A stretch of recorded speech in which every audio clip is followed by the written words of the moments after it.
Bienvenue à la troisième vidéo donc de Rester Bizarre, donc ce que j'écoute en ce moment, que ce soit des trucs que j'ai trouvés en brocante dans des ressourceries ou alors que j'ai commandé en ligne ou que j'ai acheté en magasin. On va pas perdre de temps parce que j'ai pas mal de choses à vous montrer.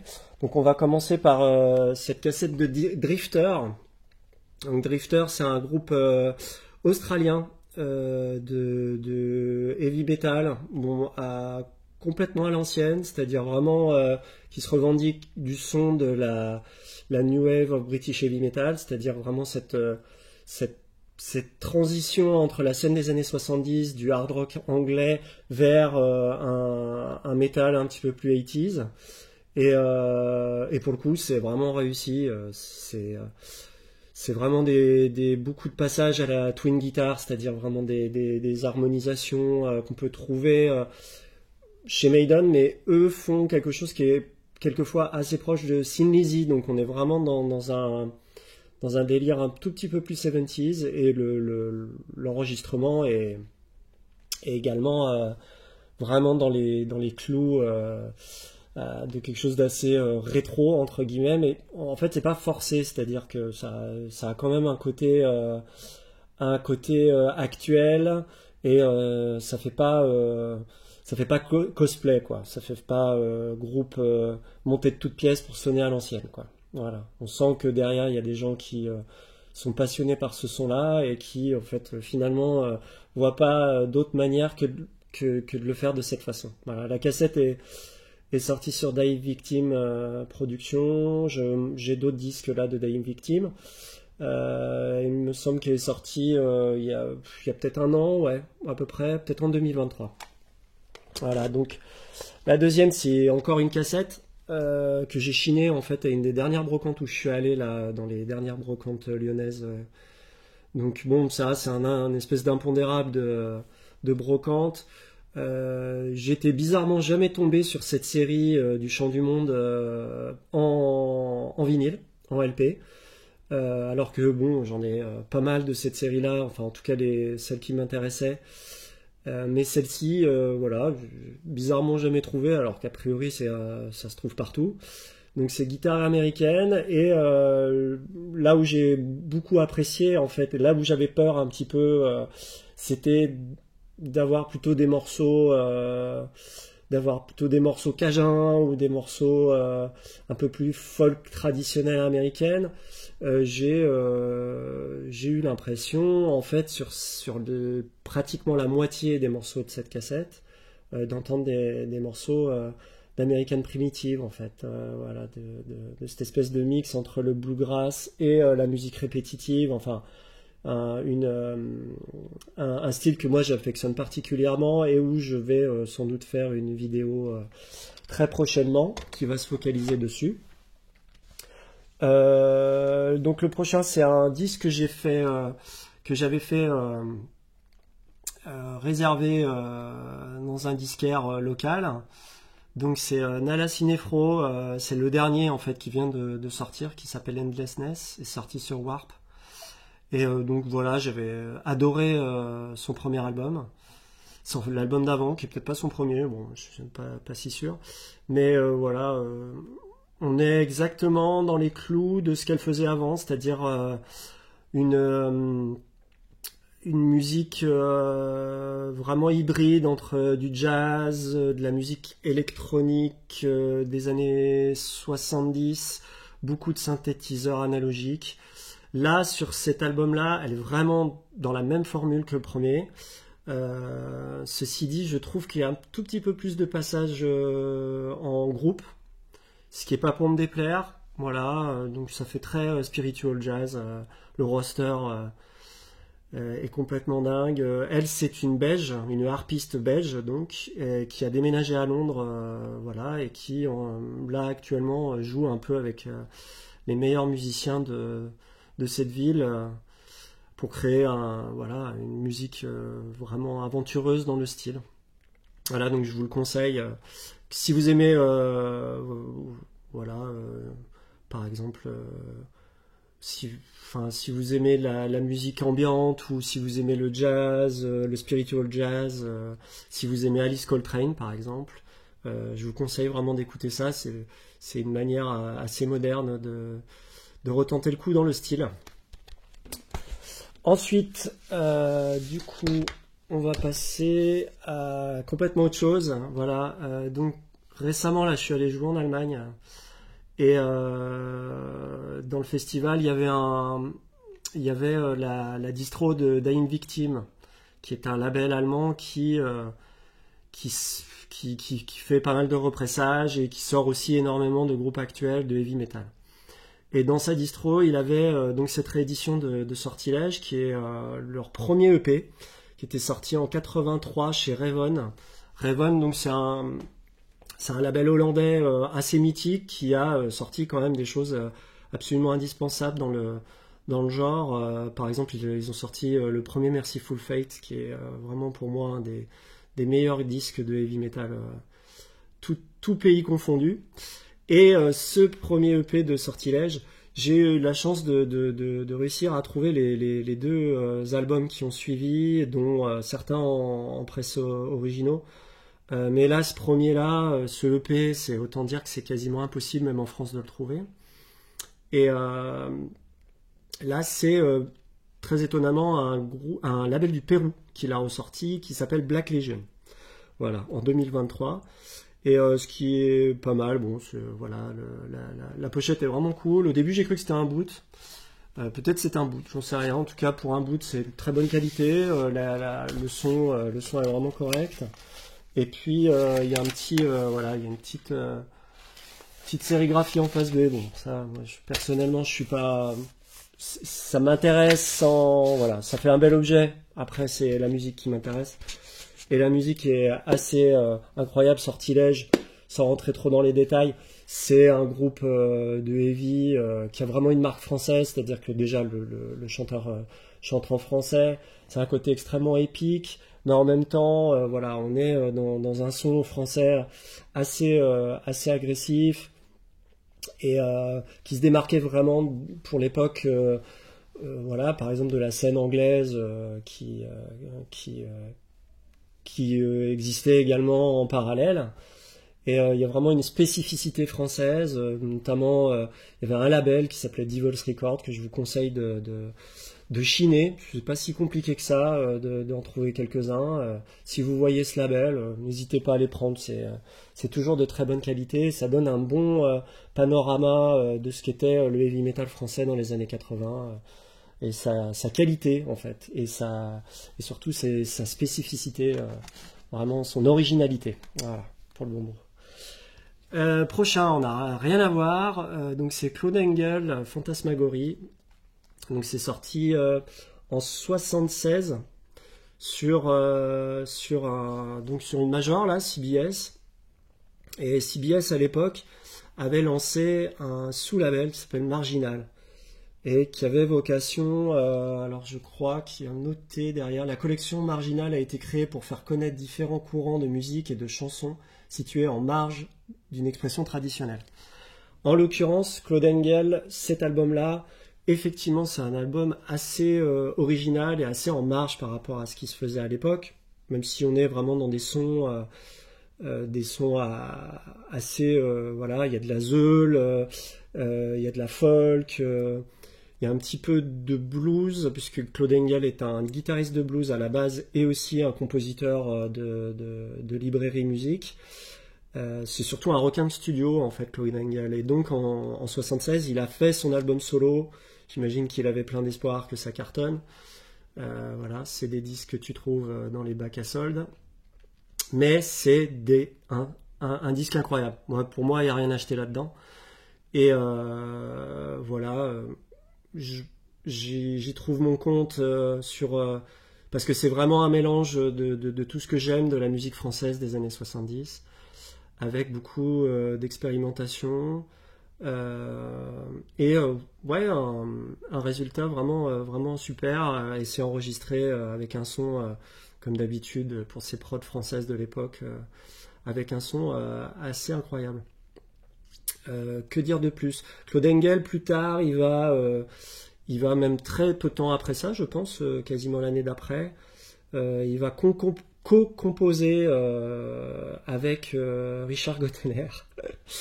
Et voilà. Et moi, pour avoir grandi dans une famille qui m'en a quand même beaucoup fait écouter du Gottener, j'ai entendu quelque chose dans les harmonies. Alors, évidemment, Claude Engel tout seul, solo, c'est beaucoup moins rigolo et voilà, et beaucoup moins potache que Gottener, mais il y a quand même quelque chose, voilà, il y a cette capacité de composer des morceaux hybrides avec beaucoup de parties, passer d'une ambiance à l'autre, on sent quand même la grosse influence du Sgt Pepper des Beatles. Et, euh, et voilà, enfin voilà, et c'est marrant que des années plus tard, sans savoir que ce gars-là avait été compositeur, je me retrouve à trouver ce disque et à entendre ce que j'entendais quand j'étais gamin. Ok, prochain. Donc, c'est Keith Gardner, voilà. Alors ce disque, je l'ai chopé parce que j'avais vu dans une des vidéos de la VC, mais américaine. Le youtubeur s'appelle, enfin son compte s'appelle Seeking a Thread, et il avait, voilà, ce disque m'avait tapé dans l'œil déjà esthétiquement, et j'étais allé jeter une oreille et j'avais particulièrement aimé parce que j'attendais un disque un peu d'ambiance. Et c'est pas vraiment ce que j'ai trouvé au final en fait. J'ai trouvé un, un disque qui se rapproche en fait de ce que fait cet Allemand Bo Gardner, je crois qu'il s'appelle, qui avait fait un album sur Le Seigneur des Anneaux et puis ensuite sur pas mal de trucs d'heroic fantasy. C'est des musiques qui se rapprochent plus de la musique de film finalement que de la musique ambiante ou quelque chose de planant, voilà. Donc là, on a, alors là déjà avec un artwork comme ça à l'arrière, avec toutes les descriptions de chakras et des différents éléments et la manière d'écouter le disque, voilà, c'est déjà un petit peu gagné d'avance, mais on est quelquefois à la toute fine frontière sur le mauvais goût entre guillemets, mais moi j'ai vraiment apprécié parce que j'ai eu l'impression d'entendre une version light et positive et non guerrière de la BO de Conan, du film Conan le Barbare, qui est une BO assez mythique, quoi, voilà, que vous devez connaître. Et je trouve que le parallèle est très, enfin moi ça me paraît assez évident, voilà. Pour l'avoir fait écouter aussi à des amis, ils m'ont dit que ça ressemblait à de la musique de RPG. Alors moi je suis pas un gamer, donc je saurais pas vous dire. Et ça fait très aussi, voilà, ce qui est extrêmement à la mode en ce moment, de Dungeon Synth. Voilà, j'ai trouvé enfin le mot. Voilà. Bon, si vous êtes un peu dans tout ce que j'ai cité, jetez une oreille à ça. Les disques coûtent rien et voilà. Et c'est, alors moi j'apprécie particulièrement. Ensuite, alors, on reste sur une artiste féminine. Ça, c'est un disque que j'avais chiné il y a quand même ouais, au moins 5-6 ans, voire un peu plus. C'est Michaela. Et donc, c'est son 45 tours Hoc. Pour moi, c'est ce qu'elle a fait de mieux. Finders Keepers avait réédité l'intégralité de sa discographie il y a de ça un petit moment déjà. Le disque est très bien distribué en France, mais en tout cas, je l'ai déjà vu partout, dans plein de magasins. C'est vraiment, c'est sorti sur Ventadorn, qui était un label des années 70 en Occitanie, qui avait comme vocation, on va dire, de promouvoir la culture occitane tout en l'intriquant un peu dans le tissu social de l'époque, dans une forme de modernité en fait, voilà, de conserver la langue, la tradition musicale, mais en la mélangeant avec des instruments plus modernes ou des influences un petit peu plus modernes. Par exemple, Régrel, qui avait été réédité par Dishonored il y a 2 ans de ça. Voilà, c'est typiquement cette espèce de mélange entre la musique occitane moyenâgeuse et de la musique concrète. Voilà. Et donc ça, Michaela, c'est de la folk assez classique. Et là où elle ajoute un petit peu sa patte, c'est en tout cas sa modernité, c'est des morceaux assez psychédéliques, quoi, assez oniriques, répétitifs, un peu gorgés de reverb. Voilà, c'est notamment le morceau de Phase B là, qui s'appelle Return, qui est absolument magnifique et qui se trouve, qui peut s'écouter très facilement sur YouTube. Ok, alors encore un achat que j'ai fait donc au festival en Allemagne vers Fribourg où j'étais, ou dans la distro de Dying Victim. En l'occurrence, c'est une de ses dernières sorties. Ça s'appelle Coltre. Et l'album s'appelle To Wash With Hands et To Touch With Eyes. Et voilà, c'est sorti vraiment il y a très très peu de temps. C'est un disque vraiment empreint encore de ce son de la New Wave of British Heavy Metal. Ils ont une production qui est vraiment, je trouve hyper cool. C'est pas du tout gros son, ultra produit. Je crois que c'est le guitariste-chanteur qui a produit, qui a enregistré, masterisé, mixé. Enfin voilà, on sent vraiment le disque fait avec passion de A à Z par le groupe.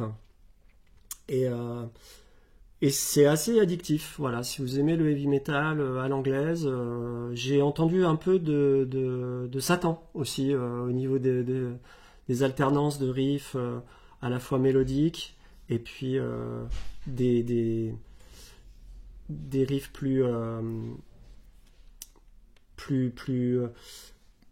méchants, plus sombres, on va dire. Voilà. Alors, prochain disque, c'est un disque que j'ai trouvé dans un Emmaüs, en fait, Emmaüs en ville, il y a de ça 2 jours. Voilà, je suis toujours un peu frileux de prendre du Alan Stivell parce que j'ai un peu peur de certains de ses disques et je devrais pas parce que voilà, j'ai écouté ce disque-là que je connaissais pas, qui est un peu tardif, qui date de 1979 ou 80 je crois, qui est sur les disques AZ. Et on n'est pas du tout, on a quelques touches un peu 80s, mais on a quand même beaucoup de moments très très ambiants, très voilà, très tripants et qui m'ont beaucoup plu. Et quelquefois, on est à la limite de passage à qui s'appelle Yokezak, quoi. Voilà, un peu la pub pour les bouteilles d'eau gazeuse, quoi. Donc, c'est un entre-deux, voilà. Mais c'est un double LP, donc je vais un peu fouiller et trouver sans doute des passages qui me plaisent, carrément des faces entières, parce que c'est des morceaux hyper longs qui font quasiment la face. Et voilà, peut-être me concentrer uniquement sur des phases précises de ces 4 faces complètes. Ensuite, la prochaine, c'est aussi Darta. Alors, en ce moment, je suis en train de faire une mixtape à un ami sur les disques électroniques, on va dire un peu Berlin School français. Et je lui ai mis la face B de ce disque-là, qui est un morceau très très très long, et que j'avais mis moi sur déjà mes compiles France Bizarre, un extrait du moins de la face A. Et aussi Darta, c'est un duo de Saint-Étienne en fait, qui était même qui vivait à la Ricamarie, qui est un des quartiers vraiment vraiment assez pauvres en fait de la ville. Et j'ai eu la chance de rencontrer donc Ali qui est là il y a de ça 2 ans. Il m'a eu la gentillesse de m'inviter chez lui. Il m'a fait une impro voilà, de musique électronique. Il est toujours à fond sur ce genre de choses. J'ai fait une vidéo que vous pouvez aller retrouver sur mon compte. Et voilà, il lui restait en fait des copies de ce private press en fait qui est sorti en 1981, voilà, et qu'ils ont sorti eux-mêmes, où ils ont sérigraphié eux-mêmes la pochette. Non, elle n'est pas sérigraphiée, mais elle doit être risographiée, je pense. Et voilà. Ici, on a un peu toute la liste du matériel qui est utilisé. Donc voilà, toutes les Korg, les Roland, les Polykorg. Et voilà. Et c'est musicalement vraiment du Klaus Schulze, du Tangerine Dream. Et c'est franchement excellent. Vraiment, vraiment excellent. C'est pour moi un des meilleurs dans le genre, ce que la France a pu donner. Voilà. Et je ferai, donc j'ai fait une longue interview de Ali.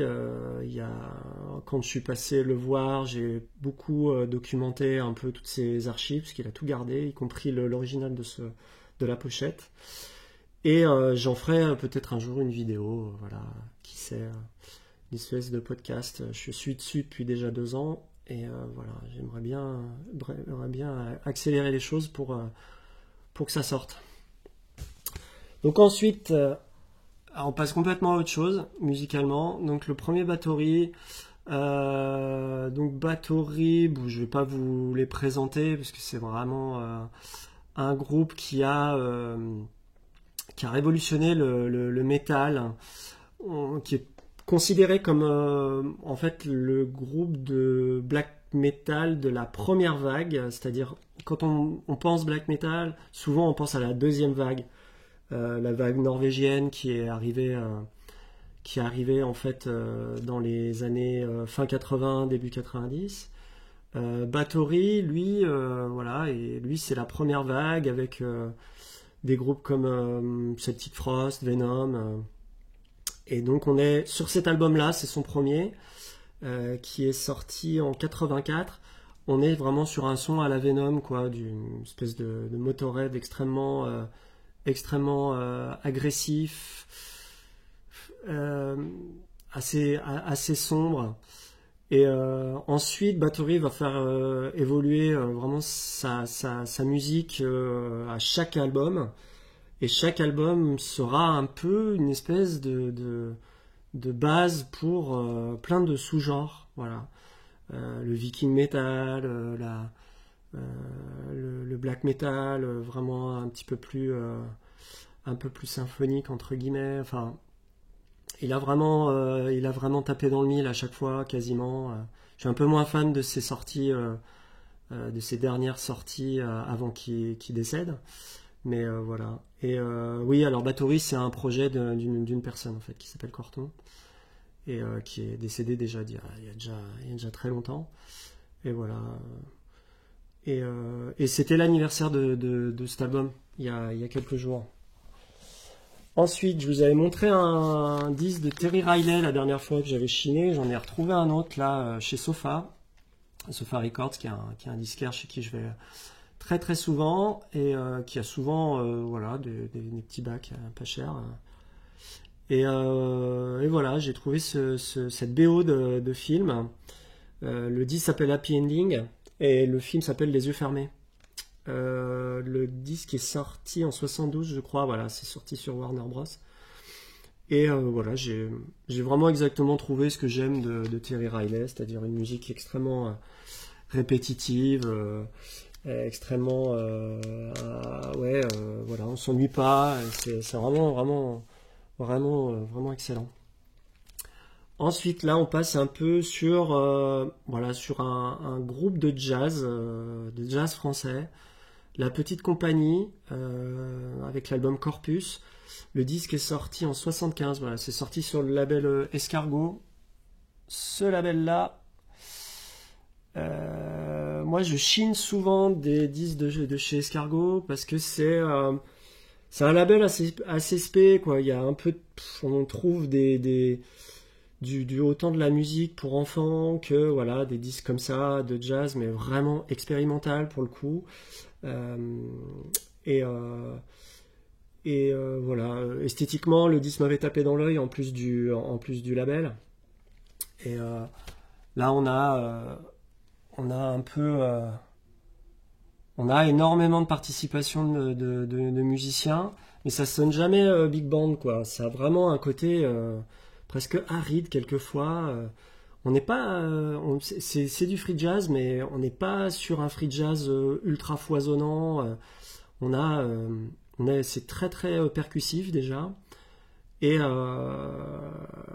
faut avoir les oreilles bien bien accrochées quoi. Ça peut, si on n'est pas trop dans le délire free jazz, ça peut devenir très vite, pas irritant, parce que c'est pas le mot, mais c'est là pour bousculer quoi, vraiment. Et j'aime beaucoup ce disque. Et voilà, mais c'est pas à mettre entre toutes les oreilles. Ensuite, alors, là, je vais avoir du mal à vous sortir le disque de la pochette parce que c'est juste une feuille volante, voilà, luminescente un petit peu. Et du coup, ça, c'est Close Vice avec l'album Baraka. C'est un repress d'il y a quelques années, de l'année dernière, je crois. Voilà, qui était sorti sur, que je me trompe pas, Black Sweat Records. Voilà, c'est des Italiens. Et c'est un disque d'ambiance. Bon, avec la pochette, hein, j'imagine que vous avez bien compris. Et c'était sorti uniquement en cassette dans les années 80, en 81, voilà.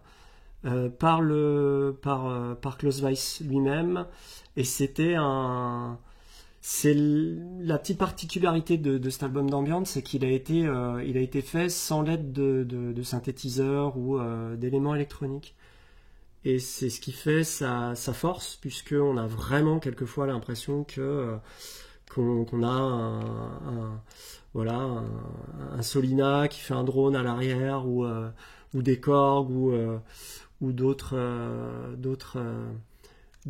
éléments comme des effets numériques et des choses comme ça. Non, tout a été fait avec des bols, des gongs, des instruments traditionnels, un petit peu, voilà. Et c'est vraiment de la musique méditative complètement tripante. Et je vous conseille vraiment d'y jeter une oreille, parce que si vous aimez ce genre, ça fait partie de ces petites cassettes qui avaient vraiment nécessité d'être rééditées et distribuées à plus grande échelle. Voilà. Et là, on arrive à la fin. Donc, j'ai pas fait très long aujourd'hui. Voilà. J'ai pas. Tant mieux pour vous. Et on finit avec Ultimate Spinash, parce que j'avais vu Romuald de French Vinyl Addict montrer un petit peu plus tardif, et c'est un groupe que j'adore, voilà. Et ça, c'est Biolency, leur premier, qui était sorti sur MGM en 68. Et ce qui est assez cool avec ce groupe-là dans cette période, c'est qu'on sent vraiment la jonction entre deux univers. Voilà, on sent que les années 70 vont arriver avec une composition un tout petit peu plus entre guillemets progressive.